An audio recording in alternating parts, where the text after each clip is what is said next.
할렐루야. 오늘은 2021년 3월 28일 3월의 마지막 주일입니다. 우리 모두가 다 익히 알고 있지만 오늘은 종려 주일입니다. 예수님께서 예루살렘에 입성하실 때에 많은 무리들이 예수님을 환영하면서 호산나 호산나 다윗의 자손이여 하며 외치는 그 소리와 함께 이 종려나무 가지를 흔들었던 그런 모습들을 우리가 함께 상기하면서 이번 종려 주일을 지키게 됩니다. 오늘을 기점으로 해서 한 주간 동안 우리는 주님의 고난도 함께 묵상하게 됩니다.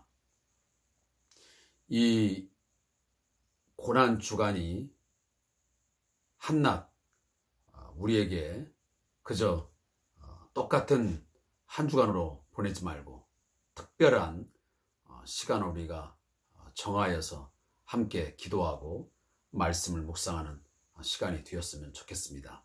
물론 이 주삼 교제도 그와 같은 맥락 속에서 한 주간을 예수님의 고난과 관련된 그런 메시지를 계속 묵상하게 될 것입니다.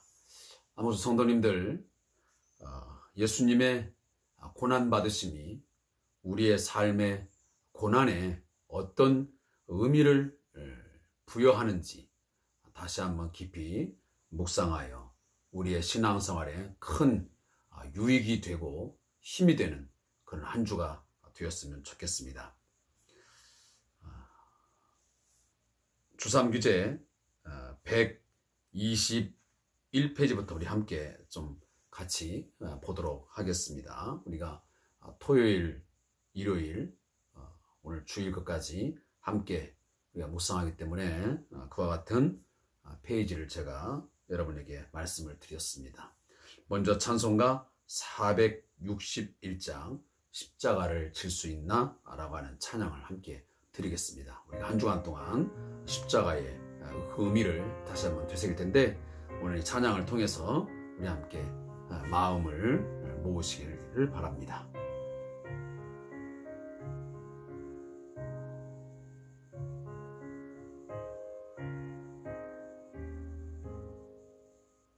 십자가를 질 수 있나 주가 물어보실 때 죽기까지 따르오리 성도 대답하였다.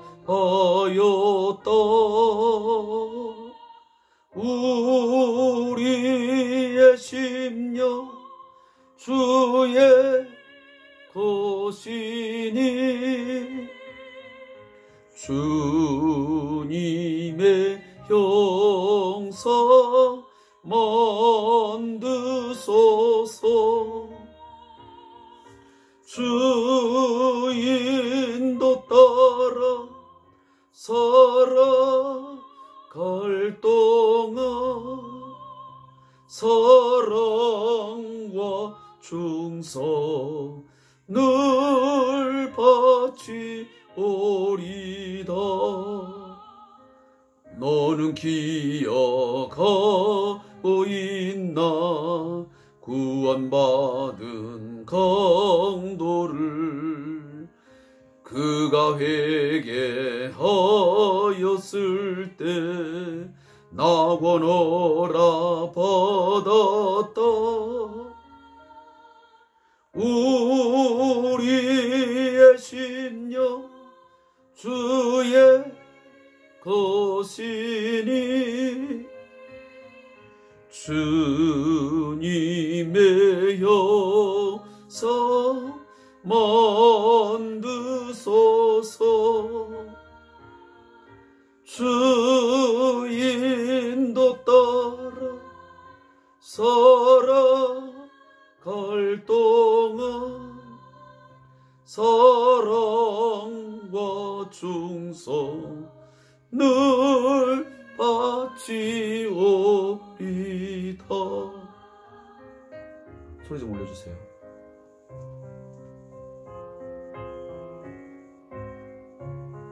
더.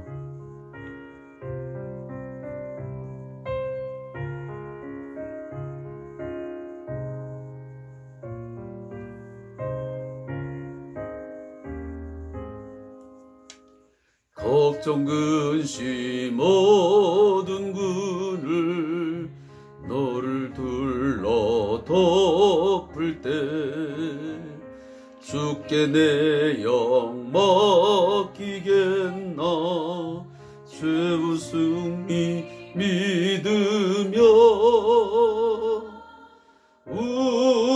우리의 심령 주의 것이니 주님의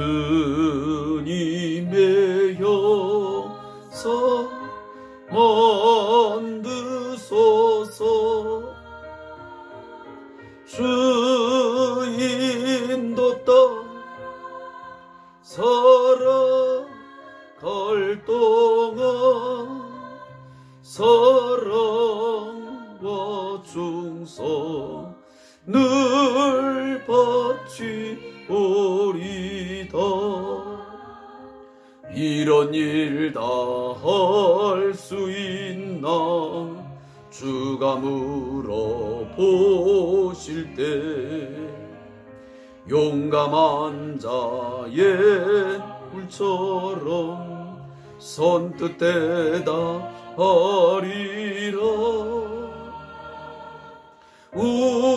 우리의 심령 주의 것이니 주님의 역사 만드소서 주 인도 따라 살아갈 동안 사랑과 충성 늘 바치오리다.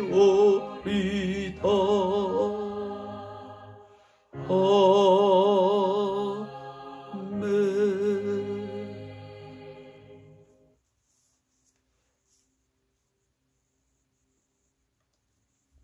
오늘 함께 묵상할 말씀은 사무엘상 2장 12절부터 17절까지 말씀을 함께 묵상하겠습니다. 사무엘상 2장 12절부터 17절에 있는 말씀입니다.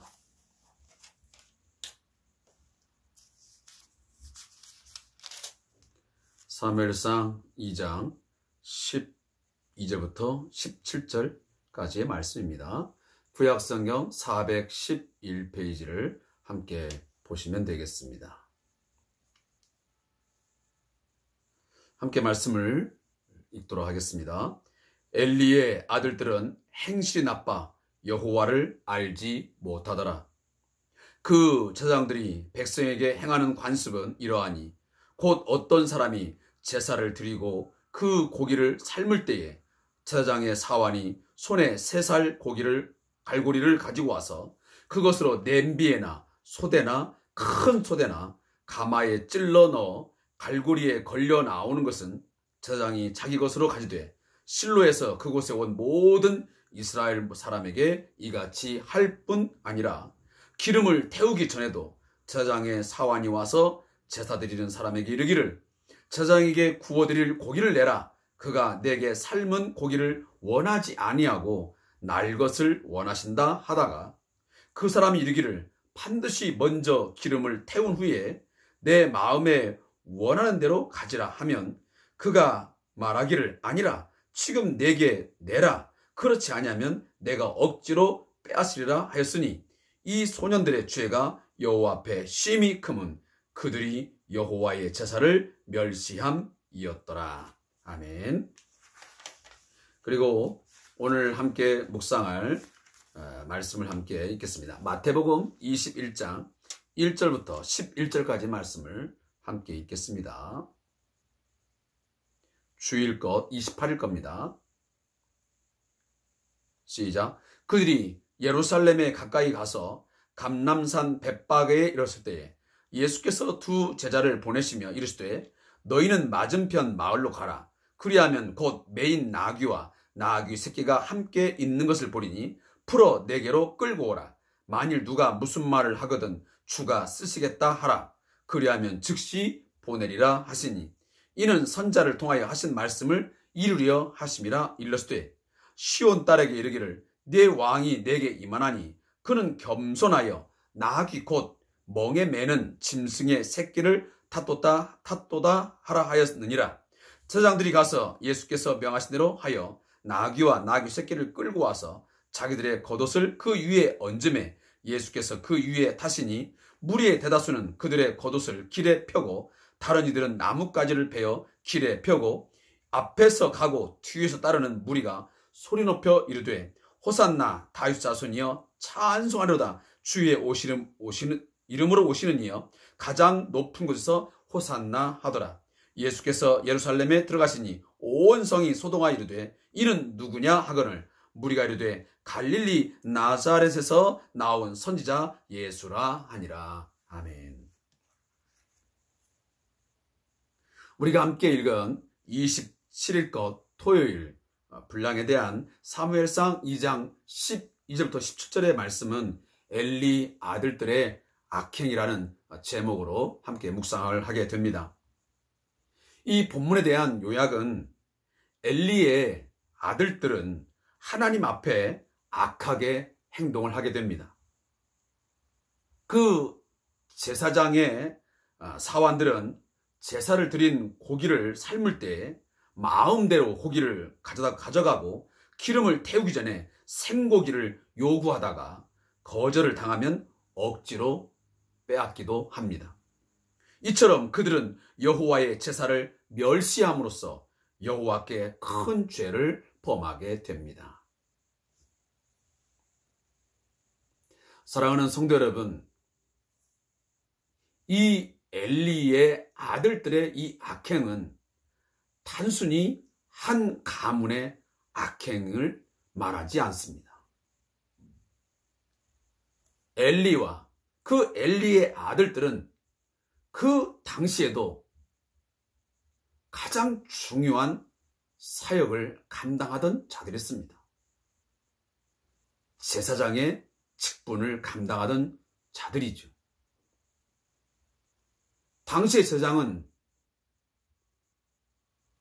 하나님을 섬기는 이 여호와의 종교, 여기에 가장 큰 영향력을 미치는 그러한 직분자들입니다. 그런데 그들은 거침없이 악행을 저지르고 있습니다. 그러면 이 사건을 왜 사무엘서는 앞에 부분에 기록을 하는 것일까요? 그것은 바로 더 이상 이스라엘 백성들의 종교적 상황, 영적 상황이 그 무엇도 기대할 수 없는 가장 악한 모습을 보였음을 우리에게 보여주고자 하는 것입니다. 더 이상 희망이 보이지 않는 것입니다.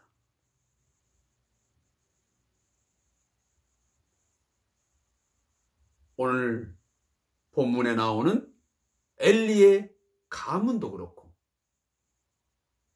이미 우리들이 이제 알고 있는 사울이라는 그 왕조도 마찬가지입니다.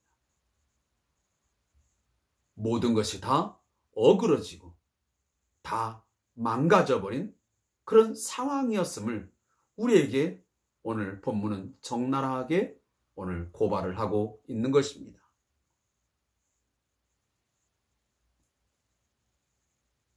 이 엘리 아들들 그리고 엘리 가문의 이 제사장의 타락과 부패의 이 상황은 당시의 예루살렘 그리고 이 이스라엘의 영적 상태가 어떠함을 우리에게 상징적으로 보여준다는 말씀입니다.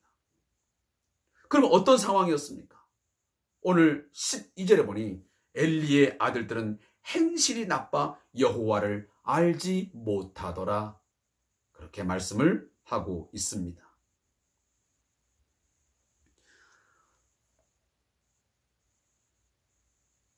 이 본문을 보면서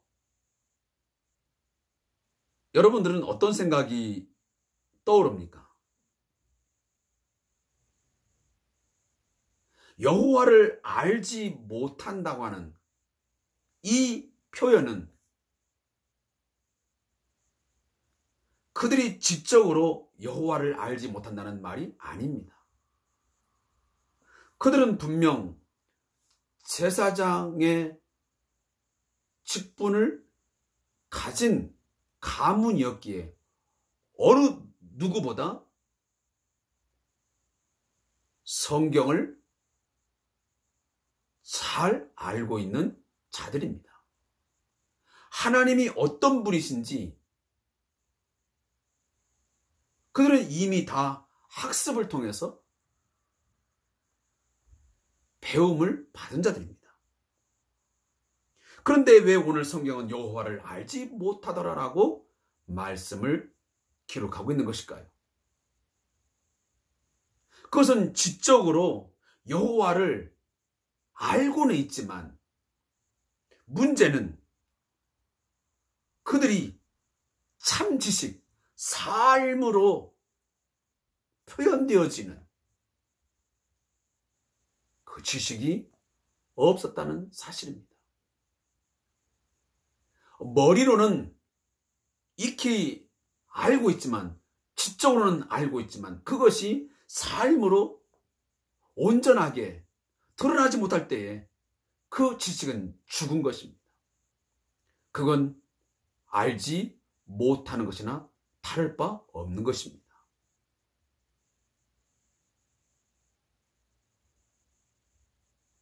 우리가 호세아서의 내용을 보면서 어떤 것을 우리가 알고 있습니까? 당시에 이스라엘 종교적으로, 사회적으로 너무도 타락하고 부패했습니다. 그때 호세아가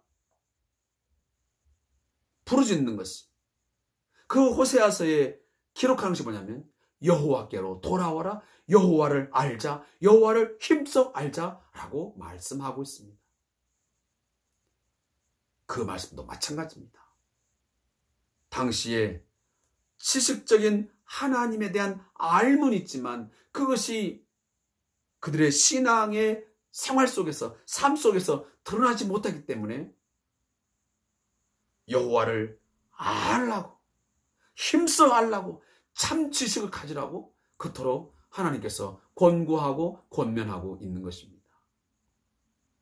사랑하는 성도 여러분, 우리에게 참 지식이 없을 때, 우리에게 살아있는 그 생명의 지식이 우리 안에 있지 못할 때 결국은 행실이 나빠지게 되어 있습니다. 옛날 우리 성경을 보면 이것을 불량자라 그럽니다. 불량자라. 엘리 아들들은 불량자라. 하지만 불량한, 말씀에서 전혀 벗어나버린 그런 행동들을 거침없이 행하게 된다, 그런 말입니다. 오늘 우리들도 마찬가지 아니겠습니까? 이 성경 말씀을 바르게 알고 그것을 참되게 내가 그 말씀이 부딪혀오고 깨달아지고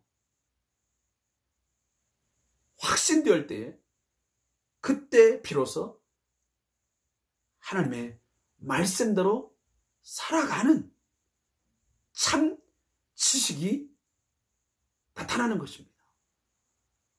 그런 부분에서 오늘날 우리 한국교회, 교회 안에서의 많은 성도들과 그리고 종교 지도자들, 교회 지도자들의 타락상, 그 부패한 삶, 어그러진 삶, 불량한 삶, 행실의 나쁨, 이 모든 것들은 어찌 보면 여호와를 알지 못하는 죽은 지식에 머물고 있기 때문이다 라는 것을 우리는 생각할 수밖에 없는 것입니다.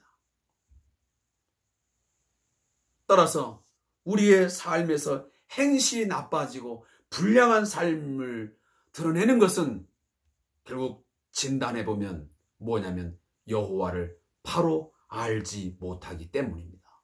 사랑하는 성도 여러분,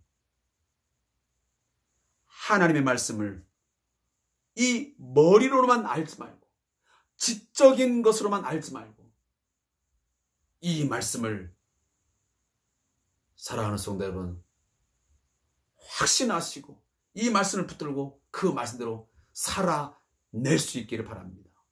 그래서 우리가 가진 이 지식이 죽은 지식이 아니라 알고 있는 것 같지만 전혀 알지 못하는 이 아이러니한 이러한 모습을 우리 드러내지 말고 여호와를 안다면 내가 하나님을 인격적으로 만나고 그를 경험하여 알을 통해서 우리의 삶 속에서 진정한 경건한 삶, 거룩한 삶이 있기를 소원합니다. 그 이후에 이 행실의 나쁨, 엘리의 아들들의 이 타락상을 오늘 성경은 이렇게 나열을 합니다. 하나는 뭐냐면 그들은 습관적으로 오늘 본문 13절에 보면 그 제사장들이 백성에게 행하는 관습은 이랬습니다.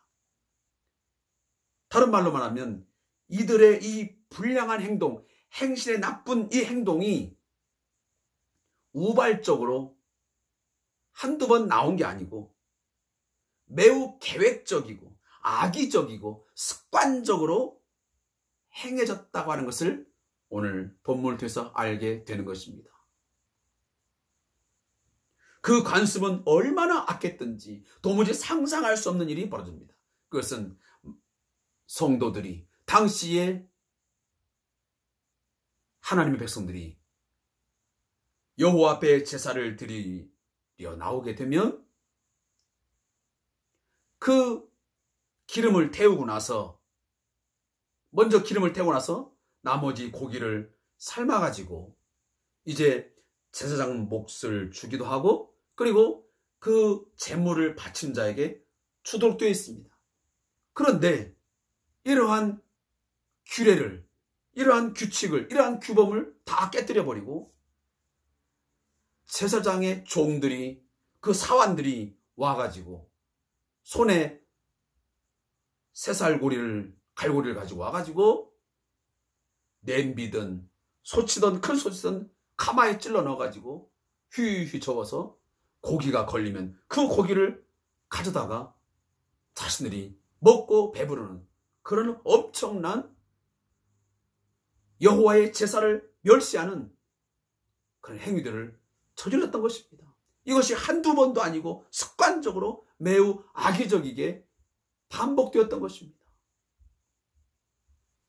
심지어는 기름을 태우기 전에 제사장의 사환들이 와서 우리 제사장이 삶은 고기를 좋아하지 않고 생고기, 날 것을 좋아하니까 그 기름을 태우기 전에 달라 하면 그들이 거부하게 되면 심지어 어떻게 합니까? 억지로 강제로 빼앗아 가지고 제사장 몫으로 챙기는 것입니다. 이것을 오늘 17절은 뭐라고 하냐면 이 소년들의 죄가 여호와 앞에 심히 크면 그들이 여호와의 제사를 멸시함이라 라고 말씀합니다.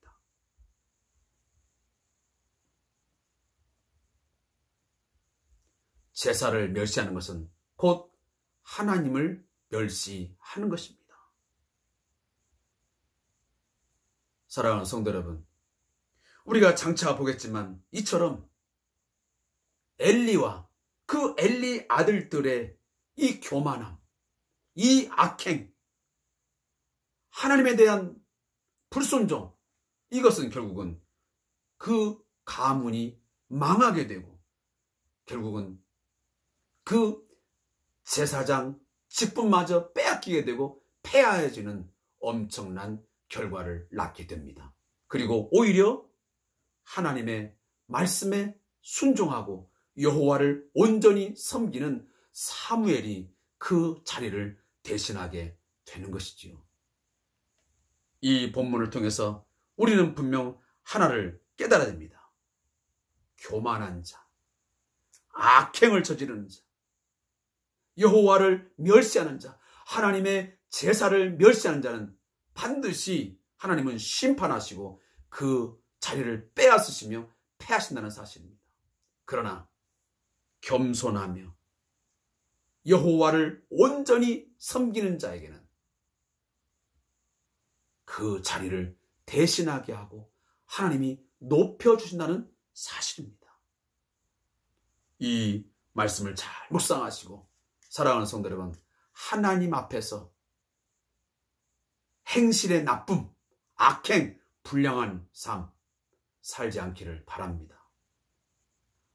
하나님 앞에 우리가 늘 삶의 제사를 하고 또 이와 같이 예배를 통해서 우리가 함께하고 있지만 예배 하나하나 여러분 소중히 여기고 최선을 다하십시오.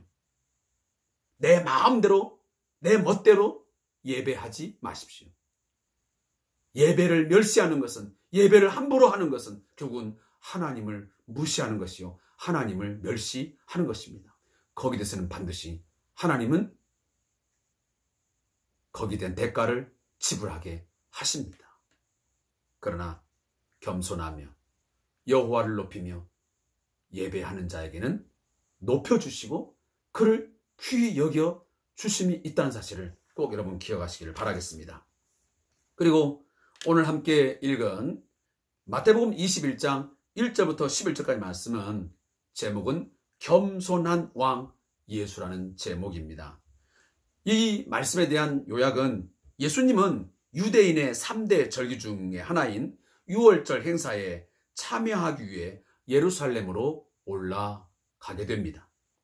이는 구약의 예언을 성취하기 위함이기도 합니다. 예수님은 그 예루살렘에 입성하시면서 새끼 나귀를 타고 입성을 함으로써 겸손한 모습을 보여주십니다. 하지만 무리는 겉옷과 나뭇가지를 길에 펴고 예수님을 향해 호산나 다윗의 자손이라 외치며 정치적인 왕을 기대하게 됩니다. 사랑하는 성도 여러분, 오늘이 바로 이처럼 메시아로서의 그 사역을 행하시면서 거의 이제 최종적인 마지막 그 십자가의 죽으심, 그 골고다에서의 그 십자가의 죽으심을 향하여 오르시기 전 바로 일주일의 삶을 오늘 말씀하는데 그 첫걸음이 바로 예루살렘 입성입니다. 근데 그 예루살렘의 입성은 예수님이 임의적으로 갑자기 정한 것이 아니라 이 모습은 이미 스가랴 9장에 있는 말씀을 응하기 위한, 그 말씀을 이루기 위한 하나의 순종이었습니다. 하나님의 말씀을 지켜 행하는 예수님의 모습을 오늘 우리에게 보여주고 있습니다. 그 예수님께서 예루살렘에 입성하시면서 우리가 너무 잘 알고 있지만 당시에 전차를 타거나 어떤 화려한 마차를 타고 웅장하고 아주 화려한 즉위식을 하면서 왕으로 들어가신 것이 아니라 그 당시에 유대인들이 기대했던, 원했던 그러한 왕의 모습이 아닌 하나님께서 요구하시고 하나님이 원하셨던, 하나님이 말씀하신 바로 나귀 새끼를 타고 올라가시는 가장 겸손한 왕으로서의 입성을 오늘 예수님은 그의 행동을 통해서 보여주고 있는 것입니다.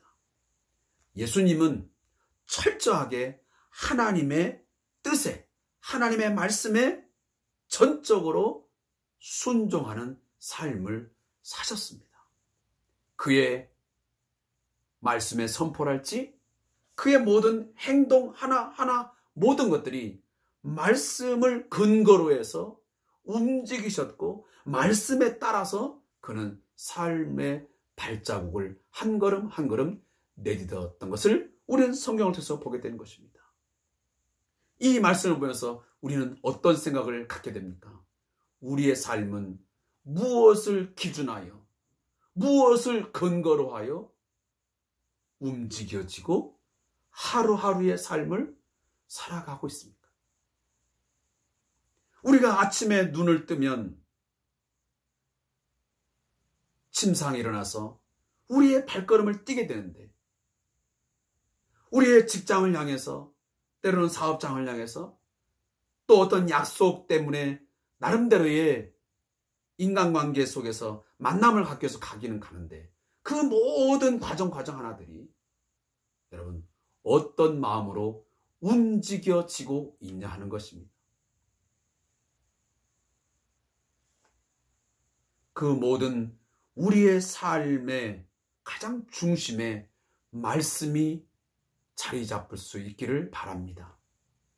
내가 오늘도 왜 살아야 되며, 하나님께서 나를 왜 오늘도 살게 하시는지, 그리고 무엇을 원하시는지, 하나님의 마음이 어디에 있는지를 우리가 늘 관심을 가지고 그것에 의해서 우리가 행동할 수 있고 움직일 수 있다면 우리는 예수님의 제자의 삶을 사는 것입니다.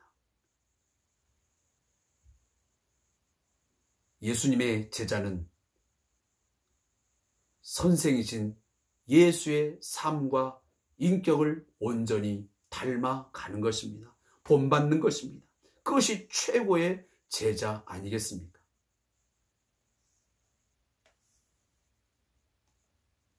그리고 우리는 뒷부분을 이미 다 알고 있는 사실이지만, 당시에 유대인들은, 많은 무리들은 예수님을 정치적인 왕, 다시 말하면 옛날 다윗 시대의 그 영광을 재현하기를 원했습니다. 그 다윗 시대의 그 경제적, 정치적, 그리고 종교적 모든 상황에서의 안정과 평화, 그 번영과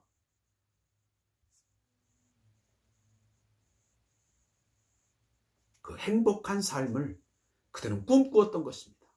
그래서 다윗처럼 전사적인 어떤 군사적인 힘을 발휘하면서 당시의 주변 국가를 다 정복하는 그런 강한 왕을 그들은 기대했던 것이죠.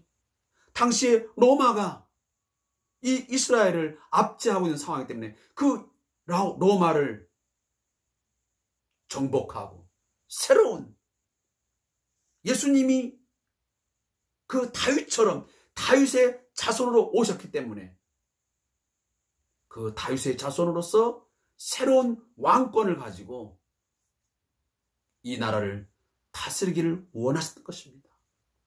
그러하게 그들은 겉옷을 막 길에 펴면서 나뭇가지를 베어가지고 길에 펴고 앞에서 가고 뒤에서 따르면서 무리가 소리를 높여서 소리를 지릅니다. 다윗의 자손이여, 호산나 다윗이여, 찬송하라. 호산나 뭡니까? 구원하소서, 구원하소서, 다윗의 자손이여. 여기에는 메시아로서의 그 왕을 오늘 의미하고 있는 것입니다. 그런 왕이 되어 달라는 것이지요.